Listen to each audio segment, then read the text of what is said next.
रामगंज में जर्जर सड़क की मरम्मत की मांग को लेकर स्टेट हाईवे के किनारे नया मोड़ इलाके में टोटो चालकों ने टायर जलाकर विरोध प्रदर्शन किया।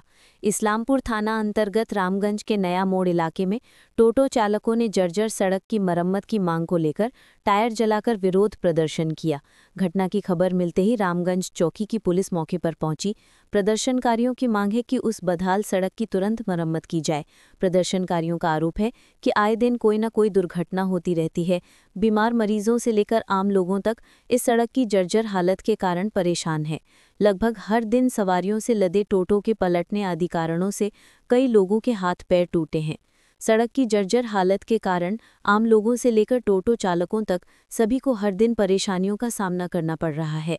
लगभग 2 घंटे तक जाम रहने के बाद आखिरकार इस्लामपुर थाने के आईसी हीरक विश्वास के आश्वासन पर प्रदर्शनकारियों ने जाम हटा लिया। रास्तार काज आमादेर होच्छे ना, बारबार प्रतिश्रुति दिए मिथ्या प्रतिबादी दिए रास्तार काज करछे ना, तार जन्य प्रतिबाद मिছিল করছি আমরা। কি হয়েছে রাস্তা আপনি তো দেখতে পারেন, আপনি আপনার নিউজ চ্যানেল থেকে কত রিপোর্ট করেছেন, আপনিও তো জানেন কি ব্যবস্থা হয়েছে রাস্তার। কতটা রাস্তা খারাপ আছে? পুরো রাস্তাটা রামগঞ্জ বাজার জঘন্য রাস্তা এটা। রামগঞ্জের কি একমাত্র রাস্তা এটাই? এইটাই কাজ হয়নি কোনোদিন? কোনো কিছু কাজ হয়নি। কতদিন থেকে খারাপ আছে? কতদিন থেকে খারাপ? এটা তো প্রায় মোটামুটি 6 মাস ধরে খারাপ আছে। 6 মাস ধরে? 6 মাস ধরে। এর আগে কি কাজ হয়নি? এর আগে কিছু করেনি। 7 লক্ষ টাকা টেন্ডার পাস করে পকেটে টাকা ঢুকে ওরা বাড়ি নিয়ে গেছে। এখন কি চান আপনারা? এখন আমরা রাস্তা চাই। এর জন্য আমরা কি মানুষ। কতক্ষণ ধরে আপনাদের আন্দোলন চলবে? কতক্ষণ আন্দোলন চলবে? আমাদের দাবি যতক্ষণ পর্যন্ত এসডিও বিডিও পিডব্লিউ ইঞ্জিনিয়ার না আসতেছে। আর আমাদের যে রামগঞ্জে একটা সবথেকে বড় চোর আছে, সেই চোরের নাম হচ্ছে পঞ্চায়েত সমিতির মেম্বার নসিরউদ্দিন। এটা জিসিবি গেছে, তাই নাকি 7 লাখ টাকার তেল জ্বলেছে।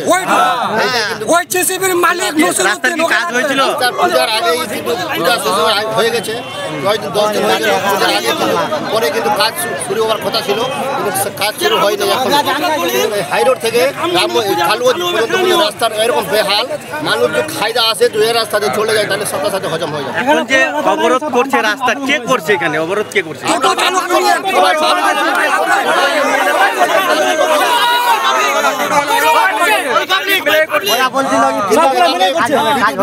কিন্তু আসার যেখানে আসুক, তারপরে রাস্তা পুলিশ আসছে? পুলিশ আসছে, পুলিশ প্রশাসন আসছে। কি বলছে পুলিশ? কি বলছে পুলিশ? আমাদেরকে বুঝাচ্ছে। কতক্ষণ ধরে অবরোধ আছে এখানে? 1 ঘন্টা কেউ আসে নাই? না আসে পৌঁছায় তার পর্যন্ত এইগুলো ইউনিয়ন যেগুলো কালাবের ছেলেগুলো রাস্তা জাম করেছে, ততক্ষণ রাস্তা। কোন ক্লাব থেকে করা হয়েছে? কালাব থেকে করা হয়েছে। ক্লাব থেকে করা? টোটো ইউনিয়ন থেকে করা হয়েছে। এই যে রাস্তা খারাপ আছে, এতে কতটা অসুবিধার মধ্যে পড়তে হচ্ছে?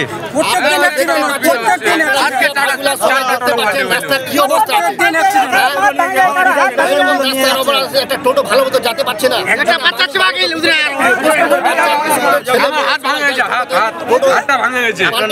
আপনার নাম? আগে আমি বাড়ি থেকে বের হয়ে তিস্তা ক্রস হওয়ার পর আমি হাইরোডের দিকে একটা জরুরি কাজে আসছিলাম, দেখলাম রাস্তা পুরো জ্যাম। আমি বাইকটা আমার দাঁড় করিয়ে সামনের দিকে এসে দেখলাম যে আমাদের রামগঞ্জ থেকে শুরু করে রামগঞ্জ এলাকার যে টোটো চালক ভাইরা আছে তারা রাস্তা অবরোধ করেছে। তো আমরা জানি যে রামগঞ্জ কালুগঞ্জ মোড়, রামগঞ্জ হাইরোড থেকে কালুগঞ্জ মোড় পর্যন্ত রাস্তার অবস্থা বেহাল। তো এই রাস্তার অবস্থা বেহালের জন্য তারা পথ অবরোধ করেছে। তো আমরা সবাই ভুক্তভোগী এবং আমরা মনে করি যে তারা যে পথ অবরোধ করেছে তাদের যে দাবি। কতটা রাস্তা খারাপ? আমরা তো এখন দেখতে পাচ্ছি রামগঞ্জ মোড় হইতে কালুগঞ্জ মোড় পর্যন্ত অবস্থা করুণ আছে, এবং আরেকটা রাস্তা আছে যেটা কালুগঞ্জ মোড় হইতে ভদ্রকালী যে রাস্তাটা আছে সেটারও অবস্থা করুণ। আমরা চাইবো যে এই রাস্তাগুলো যাতে তাড়াতাড়ি সংস্কার করা হয় এবং আমাদের সাধারণ মানুষ যাতে চলাফেরা করে তাদের সুবিধা হয়। পূজার আগে কিন্তু রাস্তা মেরামতের কাজ করা হয়নি। সেটা দেখেন, সেটা আমরাও শুনেছি, কারণ এখন সোশ্যাল মিডিয়ার যুগ, এখন কোনো কিছু জিনিস লুকিয়ে থাকে না। আমরাও শুনেছি এবং দেখেছিও যে এই নাকি 7 লাখ, এই নাকি 5 লাখ রিপেয়ারিংয়ের জন্য টাকা বরাদ্দ হয়েছে, কিন্তু রাতের অন্ধকারে কি কাজ হচ্ছে না হচ্ছে, তার পরের দিন সকালে আবার একদিন বৃষ্টি হলে সেটা উঠে একদম এমনভাবে শেষ হয়ে যায় যে গর্ত হয়ে যায়, যে আর কাজ যে হয়েছিল গত রাতে সেটা কিছু বোঝাই যায় না। তো আমি রামগঞ্জ এলাকার যারা নেতৃত্ব থেকে শুরু করে সমাজসেবীরা রয়েছেন প্রত্যেককে বলবো, আপনারা রাজনীতি করুন, রাজনীতির জায়গায় করুন, অন্ততপক্ষে রাস্তাঘাট সংস্কার, ড্রেনেজ যা সিস্টেম রয়েছে এগুলো আপনারা ঠিকঠাক করুন, কারণ সাধারণ মানুষ কোনো কিছু চায় না।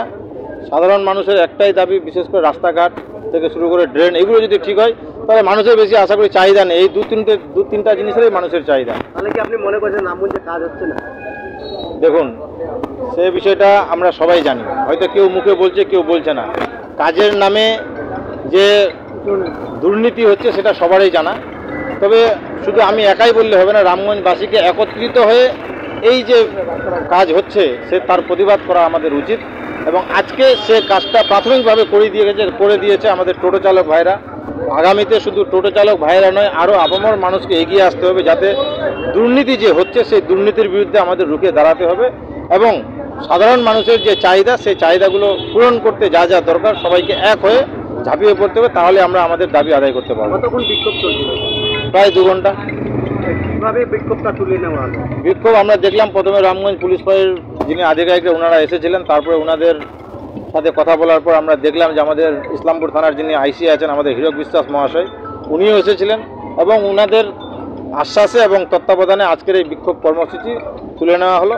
এবং আমাদের আইসি সাহেব আশ্বাস দিলেন যে আপনারা টোটো চালক ভাইদের বললেন যে আপনারা আমার সাথে আসুন, আমিও দরকার পড়লে পিডব্লিউডি অফিস যাব এবং কথা বলবো যে এই বিষয়ে কি করা যায়। আপনার নাম? আমার নাম হচ্ছে সাব্বির আলম, আমি রামগঞ্জ নাগরিক ঐক্য মঞ্চের সম্পাদক।